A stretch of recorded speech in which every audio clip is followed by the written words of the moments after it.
Imagine a peaceful alien civilization begging the galaxy for help while their children are burned alive in crystal cities that took thousands of years to build. Every advanced species turns away in terror, because the enemy is unstoppable, until one quiet voice whispers the most feared name in the universe. Earth. 3 days later, human warships arrive, and the galaxy learns a horrifying truth. We really are the monsters everyone said we were. But sometimes, the only thing that can stop a monster is a bigger one. In the next few minutes, you'll witness the most terrifying alien invasion story ever told, except this time, humanity is the invader, and the aliens are praying we show up. Stay until the end, because the final line will completely change how you see our species forever. The Great Hall of the Galactic Council had never been so quiet. Dozens of species, some ancient, some towering, some made of light or gas, sat frozen around the vast circular table while Ambassador Thista the Zilani stood alone in the center. Her blue skin had turned almost translucent from grief and exhaustion, and her voice cracked as she described what the Korak Empire was doing to her people.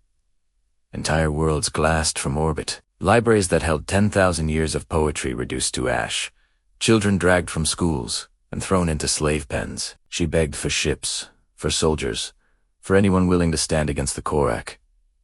No one answered. The reptilian Vorans studied the floor. The insectoid Chittik clicked their mandibles in nervous silence. Eben, the four-armed council leader CTH, could only offer sympathy without commitment. The Korak had already swallowed 12 star systems. Their fleets were unstoppable, their warriors bred for nothing but slaughter. Then, almost too soft to hear, the Chittik ambassador whispered a single word that made half the chamber flinch. Earth. Everyone knew the stories. Earth was a death world, a planet where the gravity crushed most species, where the air itself was mildly poisonous, where storms could level cities and every animal had evolved to kill it. From that nightmare came a species that fought its way to the top, not with claws or venom, but with stubborn, ruthless, terrifying intelligence. When the Draken pirates raided a human colony years earlier, the galaxy expected protests, sanctions, maybe a small police action. Instead, human warships appeared without warning, moved faster than physics allowed, and erased the entire Drakan armada in 47 hours. Survivors spoke of soldiers who laughed while boarding burning ships, who used enemy corpses as decoys, who never stopped advancing even when outnumbered 100 to 1. After that, the galaxy left humanity alone. They joined the council, traded politely, and spoke softly. But every alien felt the same chill when a human looked over. There was something behind those eyes, something patient and predatory that had not evolved under gentle stars. Ambassador Thist looked at the terrified faces around her and understood what she had to do. She thought of her daughter's favorite garden, now a crater. She thought of the songs her people would never sing again. Then she straightened, steadied her voice, and formally requested military assistance from the government of Earth. Several ambassadors actually stood and walked out. Others began praying in languages older than stars. Council leader ZTH granted the request with shaking hands and ended the session early. No one doubted what would happen next. They had just invited the monsters to war. 3 days later, every sensor in the council system screamed at once. Human ships dropped out of hyperspace so close to the station that docking clamps engaged before anyone realized they had arrived. 47 light years.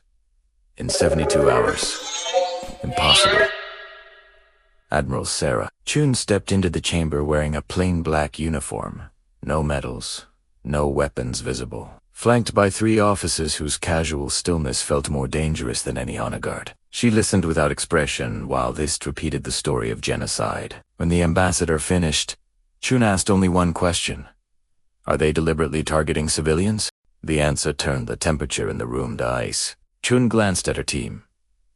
The weapons specialist cracked his knuckles once. The intelligence officer stopped smiling. The communications expert blinked, slowly, like a sniper removing the safety. We'll handle this, Chun said. 4 words, no conditions, no demands for payment, no politics. Just a promise that sounded exactly like a death sentence. The war that followed was not a war at all, at least not in any way the galaxy understood. There were no Grand Fleet engagements, No declarations broadcast across the stars. No honorable duels between champions. There was only silence, then absence. Correct supply convoys vanished mid-jump. Outposts went dark without firing a shot. Patrol fleets disappeared so cleanly that their last transmissions were routine status reports. When Korek commanders demanded answers, they found messages written in perfect Korek script on the walls of their own command centers. Stop killing innocents. This is your only warning. Human ships shadowed Korek dreadnoughts for days without ever appearing on sensors. Entire battle groups woke up to discover their weapon systems surgically disabled, their navigation locked, their engines cold. One flagship drifted powerless for 3 hours while its crew watched a single human frigate just long enough to transmit a complete dossier of every Korek atrocity, then vanish again. The psychological effect was devastating. Warriors raised on stories of glorious combat began jumping at shadows. Morale collapsed faster than any fleet could have. On the ground, captured Korek officers expected torture. Instead, Lieutenant Sarah Park sat across from them in clean rooms, offered water, and showed them high-definition footage of what their standard bombardment protocols had actually done. Schools flattened, while children were still inside. Hospitals burning. Nurseries reduced to craters filled with small blue bodies. She never raised her voice.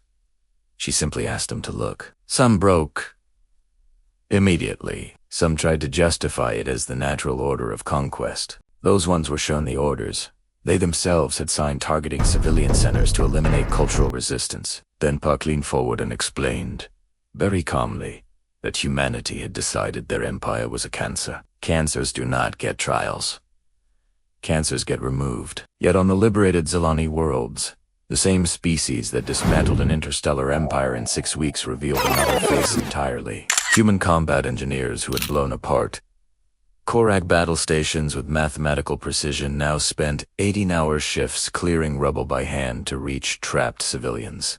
Medics carried elderly Zelani on their backs through collapsed streets. Soldiers who never flinched under plasma fire sat in the ruins and cried when orphaned children handed them drawings that said thank you in shaky galactic common. Admiral Chun personally oversaw the restoration of a single broken sculpture. A family embracing.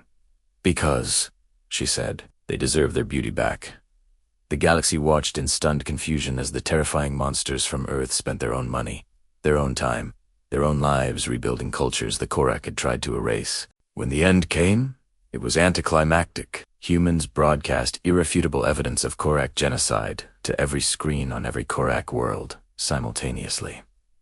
No invasion followed. No ultimatums, just the truth. And one line of text. This ends now. Within hours, Korek citizens were rioting against their own military. General Krex surrendered unconditionally from a command center that no longer had power or weapons. Admiral Chun accepted with a single condition. The Korek would be treated with the same dignity they had denied others. Then the human fleet left as quietly as it had arrived, refusing every offer of territory, resources, or tribute. In the final ceremony, Ambassador Dist offered Earth 17 star systems and trillions in credits. Chun refused everything. We didn't come for profit, she said. We came because innocent people were being hurt, and we could stop it. That's all. When pressed about humanity's newfound dominance, she smiled the kind of smile that made ancient species step backward. Yes, she admitted. We are monsters. But we are the kind of monsters who hunt other monsters. As long as someone, somewhere, is hurting the helpless, we'll be watching. The galaxy has never been the same since. 3 words now echo from the core to the rim whenever pirates raid, whenever slavers traffic, whenever another empire begins sharpening its knives. Call the humans, and in the dark between stars, sleek black ships still patrol. Silent and patient, waiting for the next distress signal, because humanity learned long ago that the universe is a scary place. But sometimes, the scariest thing in it is exactly what the innocent need.